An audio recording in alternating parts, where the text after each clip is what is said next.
I mean, I didn't go the Chris Hemsworth route, because I just thought I've got to stop somewhere. But I love Chris, actually. Hi, darling. He's got such great arms. Emma Thompson, welcome back to Heart's Evening Show. Are you well? I'm very well, thank you for having me. It's an absolute pleasure. It's nice to be here indoors where it's nice and warm and comfortable, because in your new film, Dead of Winter, it looks flipping freezing all the time from beginning to end. It was flipping freezing, yes, it was. I arrived in Finland a month before to acclimatise to minus 29 degrees was the day I arrived.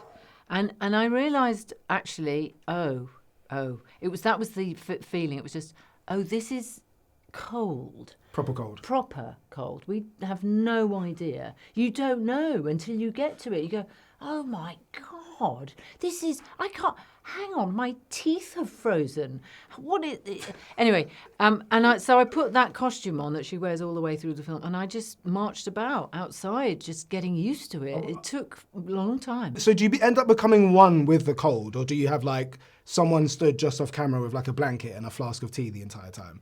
Well, it depends where you are. If you're right in the middle of a frozen lake, you can't have someone just off camera because there's a drone, so everyone can be seen. There's nowhere.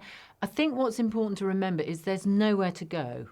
There's no nice warm caravan to go to or nice hotel just right there where you can just go in and warm up. You had to acclimatise and deal with the cold from the beginning of the day and to the end. Wow. And so did the crew. So we were all, constantly, you can get a hot drink, absolutely. Blanket's not going to help you much, frankly.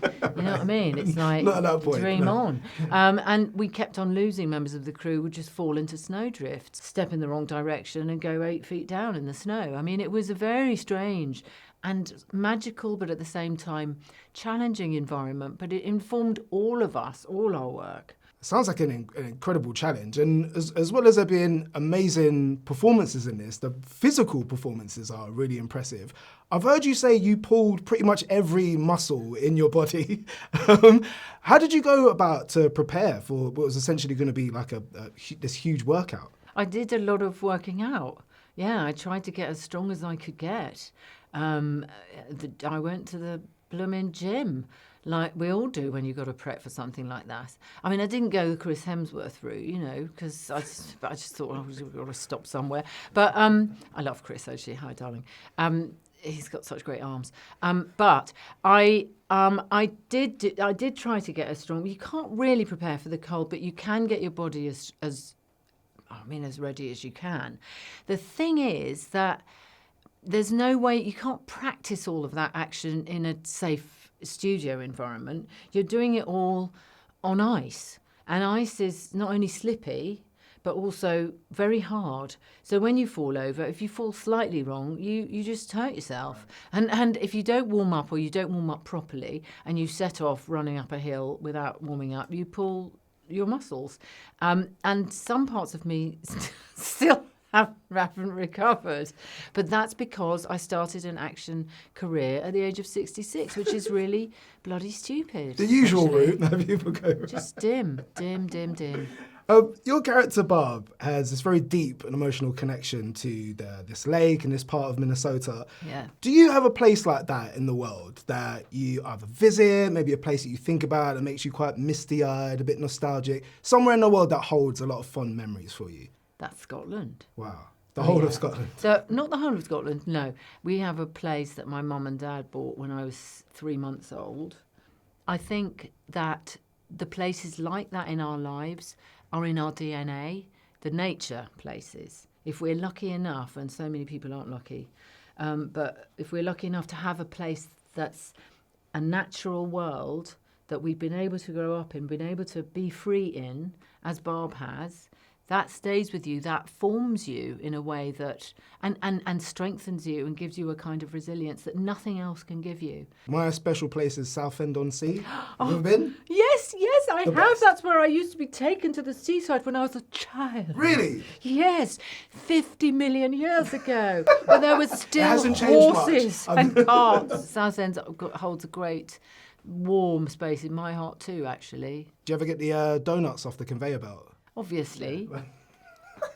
I shouldn't have said that. I'm now craving a donut off I know, absolutely, me too.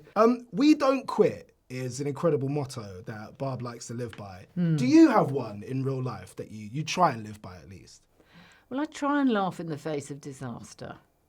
It's quite good way of, that's your first instinct. You know, when really bad things happen, just laugh about it first. You can deal with all the grief and the trauma later.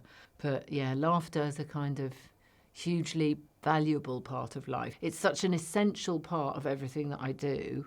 And that's one of the reasons why I took this job, because the script is very funny.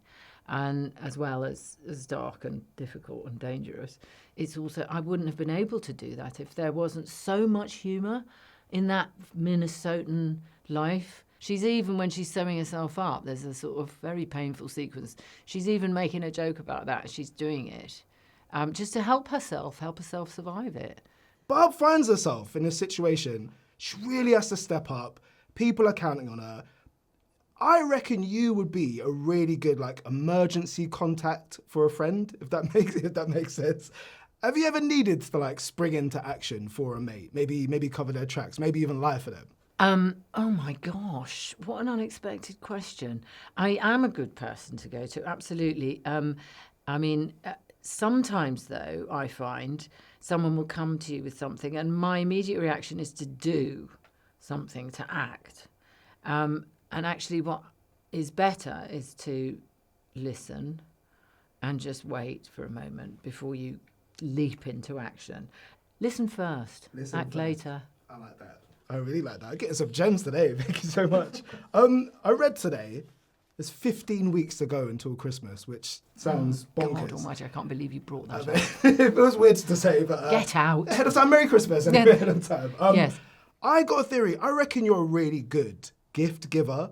What do you reckon is the best gift you've ever given somebody? I am a really, really good gift giver. You are so right. I am actually, even I know that. So and modest as well. And modest as well with it. No, it's actually one of the things I'm genuinely proud of, that I'm very good at it. I really love thinking of interesting things. I do remember at the end of Sense and Sensibility giving our third AD a unicycle. Because he had expressed a real desire. That was a good moment. It's nice to surprise people as well. And my husband, recently, I brought tears to his eyes by presenting him with a long-handled chainsaw that you can operate from 5 metres long. He just actually cried. He's really into landscaping? Or? He's just into chainsaws. Just saying. Emma Thompson, always a pleasure, always unexpected. Always a pleasure, never a chore. Thank you so much. Get out. You've said Christmas. You're fired.